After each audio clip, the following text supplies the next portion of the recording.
Assalamualaikum warahmatullahi wabarakatuh. Perkenalkan, nama saya Aul Wulandari. Saya dari kelas 1A Kebidanan. Di sini saya akan mempresentasikan tentang perubahan fisiologi dan psikologi persalinan pada ibu hamil.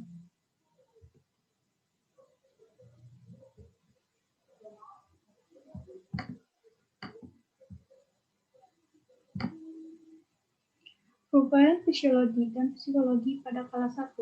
Perubahan fisiologi persalinan normal yaitu proses pengeluaran buah kehamilan cukup bulan yang mencakup pengeluaran bayi, plasenta, dan selaput ketuban dengan presentasi kepala atau posisi belakang kepala dari rahim ibu melalui jalan lahir atau baik jalan lahir lunak maupun kasar dengan tenaga ibu sendiri atau tidak ada intervensi dari luar.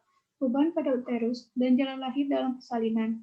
Keadaan segmen atas dan bawah rahim pada persalinan. Hamil lanjutan uterus terdiri atas dua bagian, yaitu segmen atas rahim yang dibentuk oleh corpus uteri dan segmen bawah rahim yang dibentuk oleh isthmus uteri. Kontraksi otot rahim.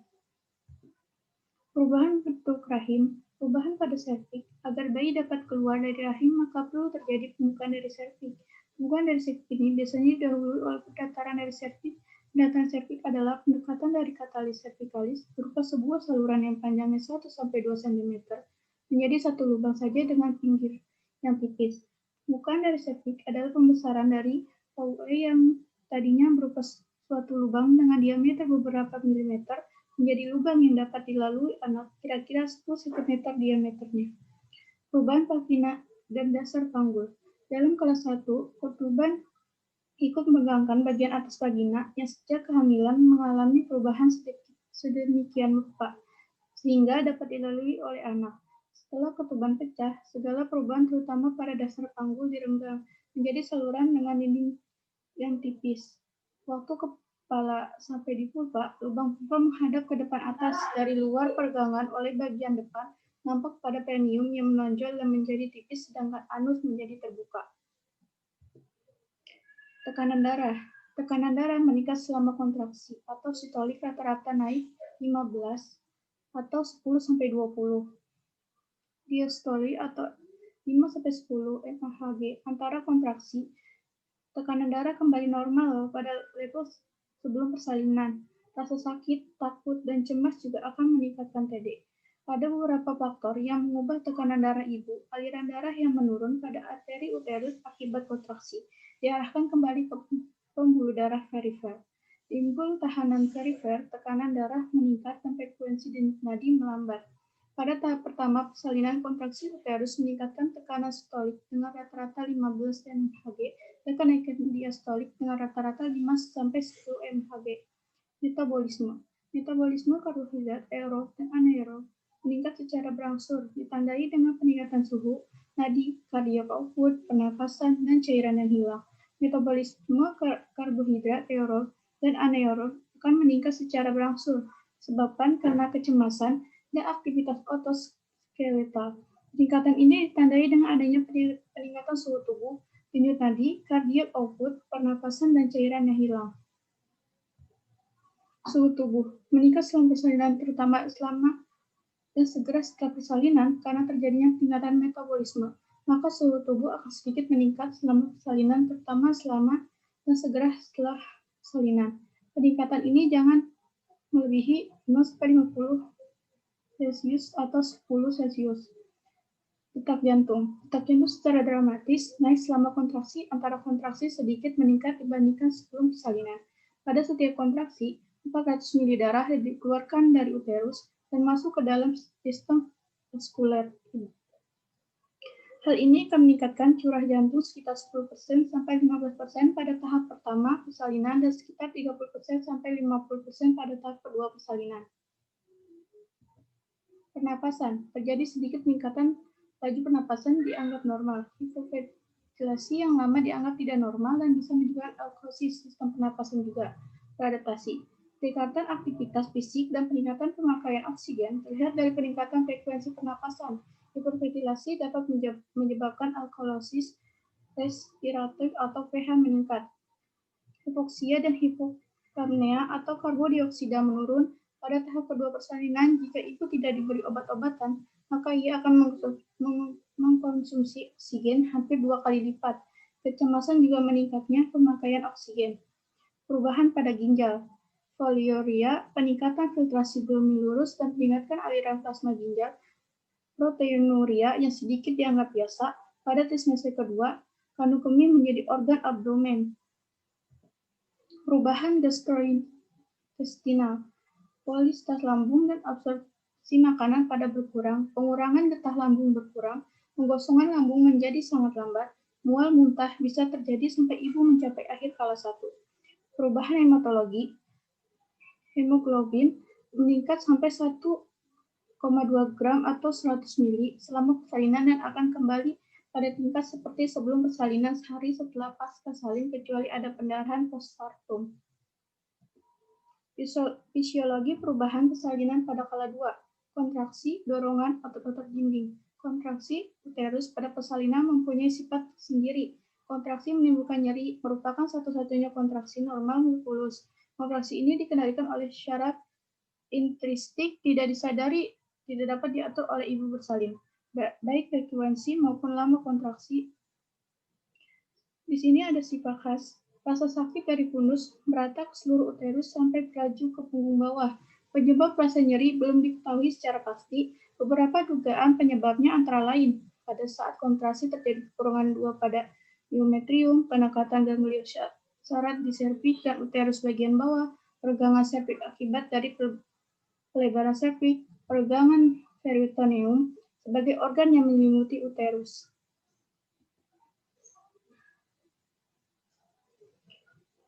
Selanjutnya ada uterus. Uterus terbentuk dari pertemuan ductus ular kanan dan kiri di garis tengah sehingga otot terakhir terbentuk dari 2 spiral yang saling bernyaman dan membentuk sudut di sebelah kanan dan kiri sehingga pembuluh darah dapat tertutup dengan kuat saat terjadi kontraksi. Terjadi perbedaan pada bagian uterus. Segmen atas, bagian yang berkontraksi bila dilakukan palpasi akan teraba keras saat kontraksi. Segmen bawah, terdiri atas uterus dan serviks, merupakan daerah yang terenggang sifat pasif. Hal ini mengakibatkan pendekan segmen bawah uterus. Batas antara segmen atas dan segmen bawah uterus membentuk lingkaran cincin regresi fisiologis. Pada keadaan kontraksi uterus yang koordinasi akan membentuk cincin retraksi patologis yang dinamakan cincin bal. Perubahan bentuk uterus menjadi oval yang disebabkan adanya pergerakan tubuh janin yang semula membungkuk menjadi tegap, sehingga uterus bertambah panjang 5-10 cm. Selanjutnya ada pergeseran organ dasar panggul. Jalan lahir disongkong secara fungsional, ditutup oleh sejumlah lapisan. Jaringan yang bersama membentuk dasar panggul. Struktur yang paling penting adalah levator ani dan fascia yang memutus permukaan atas dan bawahnya.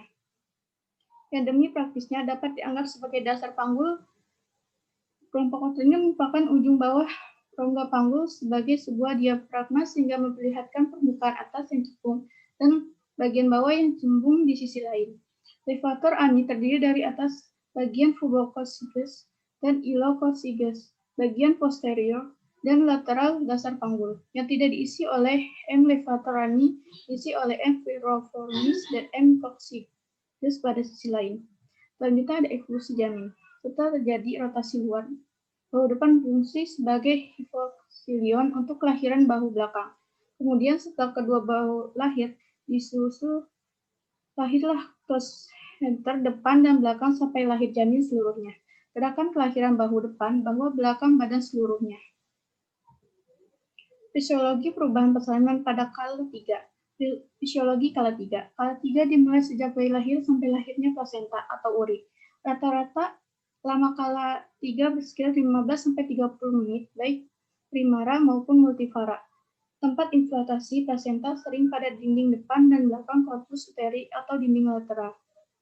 Yang pertama, pelepasan plasenta. Setelah bayi lahir, terjadi kontraksi uterus mengakibatkan volume rongga uterus berkurang. Dinding uterus menebal. Pada tempat implantasi plasenta juga terjadi penurunan luas area.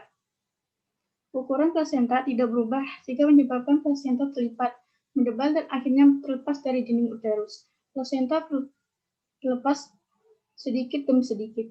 Terjadi pengumpulan pendarahan di antara ruang plasenta dan desidus basalis yang Vektor placenta hematom. Setelah plasenta terlepas, plasenta akan menempati segmen bawah uterus atau vagina. Yang kedua itu ada pengeluaran plasenta. Plasenta yang sudah lepas dan menempati segmen bawah rahim kemudian melalui septic vagina yang dikeluarkan ke introitus vagina. Pemeriksaan pelepasan plasenta. Sustainer tali pusat digenggamkan dengan tangan kanan, tangan kiri menekan atas simfisis. Penilaian tali pusat masuk berarti belum lepas. Tali pusat bertambah panjang atau tidak masuk berarti lepas. Pengawasan pendarahan. Selama hamil aliran darah ke uterus 500 sampai 800 ml per menit. Uterus tidak kontraksi dapat menyebabkan kehilangan darah sebanyak 300 sampai 500 ml. Kontraksi uterus akan menekan pembuluh darah uterus diantaranya anyaman myometrium. Perenggangan tali pusat terkendali. Rem dipindahkan 5-10 cm dari vulva. Tangan kiri diletakkan di atas perut memeriksa kontraksi uterus ketika menegangkan tali pusat tanah uterus. Saat ada kontraksi uterus, tangan di atas perut melakukan gerakan dorsocranial dengan sedikit tekanan, cegah agar tidak menjadi inversion uteri. Ulangi lagi bila plasenta belum lepas. Pada saat plasenta belum lepas, ibu dianjurkan sedikit meneran dan pelong sambil terus mengangkat tali pusat. Bila plasenta sudah tapak lahir di vulva, lahirlah dengan kedua tangan. Perlu diperhatikan bahwa selaput plasenta mudah tertinggal, maka plasenta ditulungkukan dan diputar dengan hati-hati searah dengan jarum jam. Masase fundus uteri. Tangan diletakkan di atas fundus uteri, gerakan tangan dengan pelan, sedikit ditekan, memutar searah jarum jam. Ibu diminta bernapas dalam untuk mengurangi ketegangan atau rasa sakit. Kaji kontraksi uterus 1-2 menit. Bimbing pasien dan keluarga untuk melakukan masase uterus. Evaluasi kontraksi uterus setiap 15 menit selama 1 jam pertama dan 30 menit pada jam kedua. Pemeriksaan plasenta. Selaput ketuban utuh atau tidak. Plasenta, ukuran plasenta, bagian material atau jumlah kotiledon, keutuhan pinggir kotiledon, bagian fetal, utuh atau tidak, tali pusat, jumlah arteri atau vena yang terputus untuk mendeteksi plasenta, succituria, inseri tali pusat, apakah sentral, marginal, sentral panjang tali pusat. Perubahan fisiologi persalinan pada kala 4. Fisiologi kala 4. Kala 4 adalah kala pengawasan dari 1-2 jam setelah bayi dan plasenta lahir untuk memantau kondisi ibu. Evolusi uterus. Setelah kelahiran plasenta, periksaan kelengkapan dari plasenta dan selaput ketuban. Jika masih ada sisa plasenta dan selaput ketuban yang tertinggal, dalam uterus akan mengganggu kontraksi uterus sehingga menyebabkan pendarahan. Jika dalam waktu 15 menit, uterus tidak berkontraksi dengan baik, maka akan terjadi atoni uterus. Oleh karena itu diperlukan tindakan sangat takdir. Fundus uterus dan bila perlu dilakukan konversi di manual. Pemeriksaan serviks atau vagina dan perineum. Untuk mengetahui apakah ada tidaknya robekan jalan lahir, maka periksa daerah perineum, vagina, dan vulva. Setelah bayi lahir, vagina akan mengalami pergangan oleh kemungkinan edema dan lecet. Introitus vagina juga akan tampak terkulai dan terbuka. Sedangkan vulva bisa berwarna merah, bengkak, dan mengalami lecet-lecet. Untuk mengetahui ada tidaknya trauma atau hemoroid yang keluar, maka periksa anus dengan rektal penjahitan. Laserasi dapat dikategorikan dalam derajat pertama, laser mengenai mukosa dan kulit perineum tidak perlu dijahit. Derajat kedua, laserasi mengenai mukosa vagina, kulit dan jaringan perineum atau perlu dijahit. Derajat ketiga, laserasi mengenai mukosa vagina, kulit jaringan perineum dan sphincter ani. Derajat 4, laserasi mengenai mukosa vagina, kulit jaringan perineum dan sphincter ini yang meluas hingga ke rektum, rujuk segera. Prinsip penjahitan luka episiotomi atau laseran perineum. Indikasi episiotomi, gawat janin, persalinan vagina dengan penyulit atau sungsang, tindakan vakum atau forceps, jaringan parut atau perineum dan vagina yang menghalangi kemajuan persalinan. Tujuan penjahitan untuk menyatukan kembali jaringan yang luka, mencegah kehilangan darah, keuntungan teknik telujur. Nasihat untuk ibu. Setelah dilakukan penjahitan, bidan hendaknya memberikan nasihat pada ibu. Hal ini berguna agar ibu selalu menjaga dan merawat luka jahitannya.